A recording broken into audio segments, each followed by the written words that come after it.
Friends, welcome to my YouTube channel Shashi classes.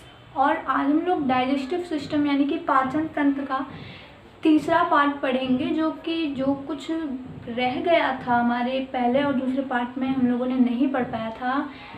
उस सब चीज़ों को आज हम इस तीसरे पार्ट में देखेंगे। जैसे कि रह गया था छोटी आंत में कैसे पाचन होता है, बड़ी आंत में कैसे जल का अवशोषण होता है और किस तरह से गुदाद्वार रास्ता जो हमारे शरीर में मलमूत्र रहता है यानी कि जो व्यर्थ पदार्थ रहता है वो बाहर निकल जाता है। ठीक है दोस्तों, तो सबसे पहले हम लोग समझेंगे छोटी आंत में कैसे पाचन होता है। ठीक है, तो इसके लिए हम लोगों को सबसे पहले छोटी आंत में देखना पड़ेगा।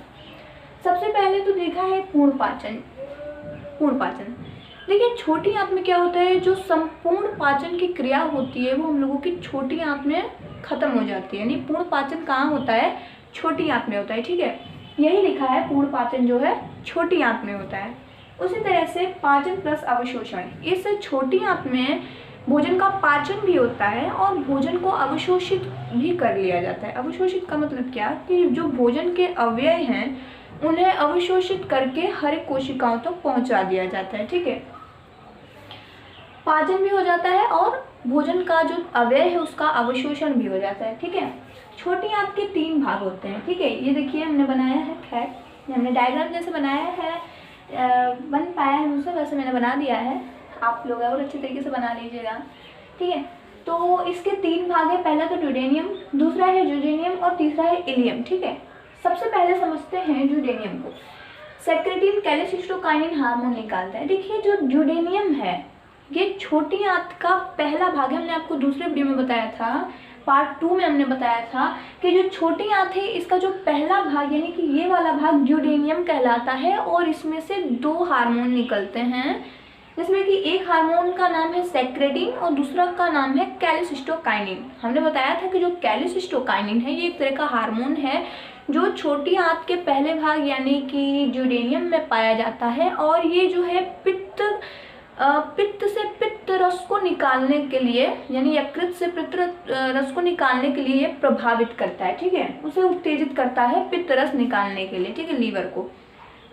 उसी तरह से जो हमने अग्नाशय, ठीक है, तो जो कैल्सिस्टोकाइनिन होता है वो किसे लीवर से यकृत से पित्त रस को निकालने के लिए उत्तेजित करता है और जो सेक्रेटिन होता है वो अग्नाशय से अग्नाशिक रस को निकालने के लिए उत्तेजित करता है। ठीक है, इस तरह से ये हम लोगों ने देख लिया। ड्यूडेनियम का जो दूसरा मतलब पॉइंट है, इसमें एंजाइम नहीं निकलता है। ठीक है, यानी कि ड्यूडेनियम से एंजाइम नहीं निकलता है, अर्थात हमें ये पता चलता है कि जहाँ से एंजाइम नहीं निकलेगा तो वहाँ पाचन भी नहीं होगा। ठीक है, ड्यूडेनियम समझ लिया।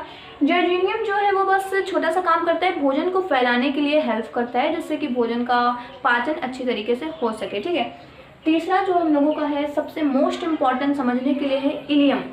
छोटी आंत का जो सबसे मोस्ट इम्पॉर्टेंट पार्ट है इलियम, क्योंकि सारा पाचन का जो भी कुछ होता है वो इलियम में ही होता है। ठीक है, तो पहली बात इलियम का है पाचन प्लस अवशोषण होता है। इलियम में ही भोजन का पाचन पूर्ण रूप से खत्म हो जाता है और भोजन को अवशोषित करके, भोजन के अवयवों को अवशोषित करके कोशिकाओं तक पहुंचा दिया जाता है।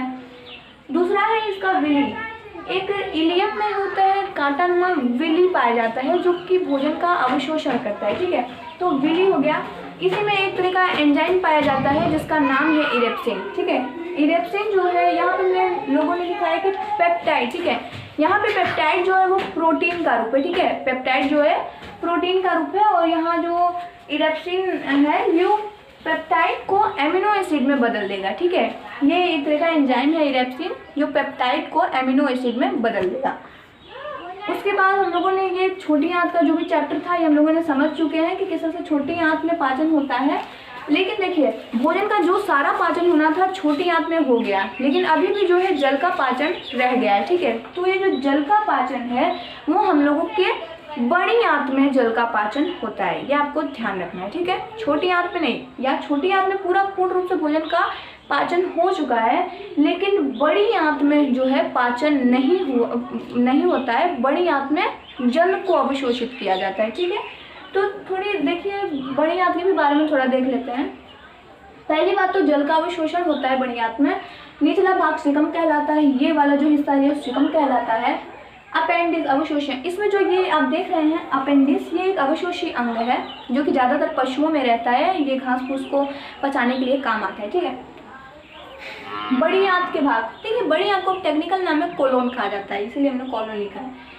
पहला जो बड़ी आंत का भाग है आरोही वृद्धांत यानी कि जो ऊपर वाला है, अनुप्रस्थ वृद्धांत यानी जो ये वाला है, और अवरोही यानी कि जो नीचे की तरफ आ रहा है ये अवरोही वृद्धांत है। ठीक है, इस तरह से जब हमारे भोजन का पाचन हो जाता है पूर्ण रूप से तो भी कुछ व्यर्ज पदार्थ रह जाते हैं। ठीक है, जो काम वाले तत्व रहते हैं वो तो उसके तो अवशोषण हो जाता है, लेकिन उसमें भी कुछ व्यर्ज पदार्थ रह जाते हैं, जैसे कि हम लोग मलमूत्र का नाम दे देते हैं, वो हम लोगों के गुदा द्वार के रास्ते शरीर से बाहर निकल जाता है। ठीक है, तो यहाँ पे हम लोगों का डाइजेस्टिव सिस्टम जो चैप्टर स्टार्ट हुआ था फर्स्ट सेकंड थर्ड पार्ट में बटा, वो आज इस थर्ड पार्ट में ख़त्म हो गया है।